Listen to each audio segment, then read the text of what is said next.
हम सरकार से अपेक्षा करते हैं, आग्रह करते हैं कि जैसे अभी ये महिला बैठी है, इन्होंने बताया कि बेटे के चोट लग गई, एक्सीडेंट हो गया। अब गरीब आदमी के पास कोई उपाय नहीं है, 108 नंबर पे फोन कर देता है अगर कोई, तो एम्बुलेंस वहाँ पहुँचा देती है। लेकिन अस्पताल की दशा तो सबको पता है कि वहाँ किस तरह से व्यवहार होता है, किस तरह से इलाज होता है।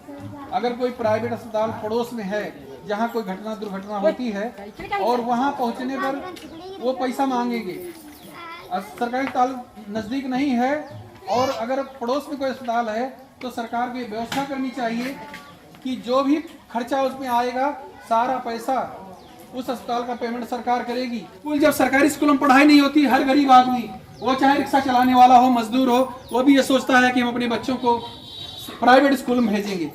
वहाँ की फीस, वहाँ का कोर्स सब अलग अलग है। इतना है कि वो गरीबों की पहुँच से बाहर है, फिर भी गरीब आदमी आपके स्कूलों की दशा खराब होने के कारण उन स्कूलों में पढ़ाना चाहता है, अपने बच्चों को तो अच्छी शिक्षा दिलवाना चाहता है। वो सोचता है कि हम मजदूरी कर रहे हैं लेकिन हमारा बेटा मजदूरी ना करे, इसलिए वो पेट काट करके भी अपने बच्चों को प्राइवेट स्कूल में पढ़ाना चाहता है। आपके द्वारा यदि सरकारी स्कूलों की व्यवस्था सही कर दी जाए, वहाँ अच्छी पढ़ाई होने लगे, तो क्यों प्राइवेट स्कूलों में कोई भेजना पसंद करेगा। एक गौशाला केवल बनाओ और उसमें गांव के 50-50 लोग काम पा जाएंगे। आज आपकी बनाए हुए गौशालाओं में गायें भूख से तड़प तड़प कर मर रही हैं। गौशाला अगर गांव में ईमानदारी से बनाई जाए तो उसमें सरकार को 30 रुपए की भीख देने की जरूरत नहीं पड़ेगी। केवल चरागाह खाली करवा दो, चरवाहे भर्ती कर दो, बस वो गौशाला अपने आप चलने लगेगी और वेतन भी उसी गौशाला के दूध, दही, घी, मट्ठा इसी को बेच करके वहाँ का जो मैनेजमेंट गांव के पढ़े लिखे लोग देखेंगे, गांव के गरीबों को वहाँ नौकरी मिल जाएगी। जो पढ़े लिखे गरीब होंगे वही सब अपनी व्यवस्था कर लेंगे उसी पैसे से। उसी गोबर गैस की सप्लाई पूरे गांव में हो सकती है। ये सिलेंडर की जरूरत नहीं पड़ेगी। ये कमीशन वाला जो गैस बाहर से आ रहा है ये बंद हो जाएगा। और गांव में गोबर जो आज बेकार पड़ा समझते हैं, वो गोबर सब बिक जाया करेगा। जो गौवंश पे सहारा है वो सब लोग बांध लेंगे उसको। गोबर अगर दूध नहीं देगा कम से कम 25, 30, 50 रुपए का गोबर बिक जाएगा। इसलिए किसी को खेत की रखवाली करने के लिए रात रात जागना नहीं पड़ेगा। थोड़ा सा गौवंश बचा है वो भी समाप्त हो रहा है, उसको बचाने के लिए सरकार को प्रत्येक गांव में एक गौशाला बना देनी चाहिए और गांव के कम से कम 50 लोगों को उसमें काम अपने आप मिल जाएगा।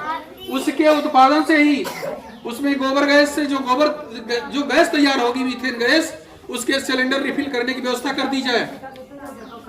वहीं से वो शहरों में बिकने के लिए सिलेंडर चले जाएंगे। जो नौकरी कर रहे होंगे उनका वेतन आपको नहीं देना पड़ेगा। वो वेतन उनका अगर 500 रुपया रोज है तो वो भी उसी से निकलता रहेगा। ये जो बिजली की समस्या है, उसी गैस से जनरेटर चलेंगे और जनरेटर से गैस बनेगी और वो बिजली की सप्लाई पूरे गांव में और आसपास के गांव तक या शहर तक पहुंच सकती है। हम देखते हैं जहां पर ऐसी गौशाला बनी भी है, बिजली से चलने वाला गोबर गैस संयंत्र बड़ा लगा भी है और वहां पर जनरेटर भी रखा है जो गोबर गैस से जनरेटर चलेगा, लेकिन आज तक उसको चलाया ही नहीं गया है और आपके भ्रष्ट अधिकारी उसको देखने वाले नहीं है। उसको आज तक उनकी नजर उस पर नहीं पड़ी और वहां पर जो लोग लगे हैं वो 4 आदमी लगा है, 250-300 गाय बंद है। अगर उसको कह दिया गया सबको छू के चले आओ, छू नहीं पाएगा तो उसकी सेवा क्या करेगा? वो तो वैसे मर जाएंगी। गोबर कौन हटाएगा? मैंने देखा जाके उसी में गोबर पड़ा है, उसी में भूसा पड़ा है। उसको देख, ये दुर्व्यवस्था है। जो नियत सही होगी तो कोई गाय नहीं मिलेगी, गांव वाले बेरोजगारी दूर हो जाएगी, इनको दिल्ली बंबई नहीं जाना पड़ेगा।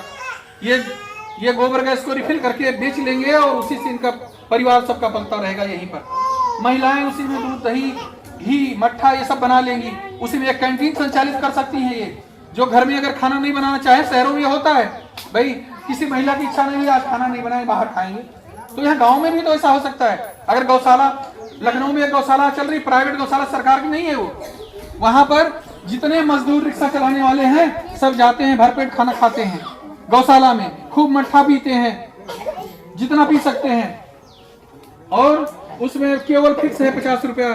50 रुपये इस महंगाई में भी, जहाँ 100 रुपये से कम में कोई भोजन नहीं मिलता, वहाँ शायद 30-40 रुपये में ही भोजन खिलाते हैं वो। और खूब मट्ठा देते हैं, जो इतना प्योर मट्ठा मिलता है पीने को। ये गांव में नहीं हो सकता क्या? गांव में गौशाला बन जाए तो आपको रोज खाना घर में बनाने की जरूरत नहीं है। जो महिलाएं, उसमें 50 महिलाएं काम कर रही होंगी, वो खुद खाना बनाएंगी। वहां वही आपको 10 रुपए में खाना मिल जाएगा।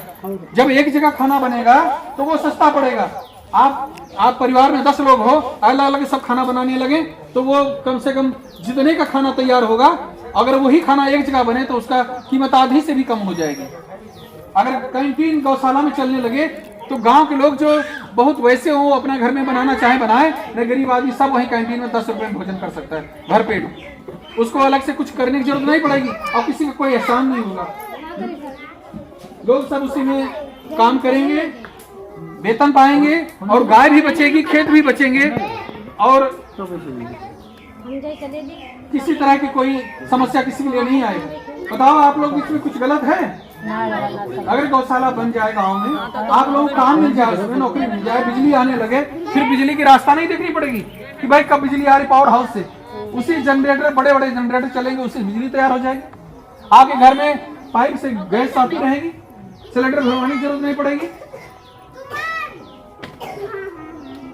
अब हम इन्हीं शब्दों के साथ अपनी बात समाप्त करते हैं। आप सब लोग सहमत है हमारी बात से कि नहीं? क्यों भाई, सहमत हो?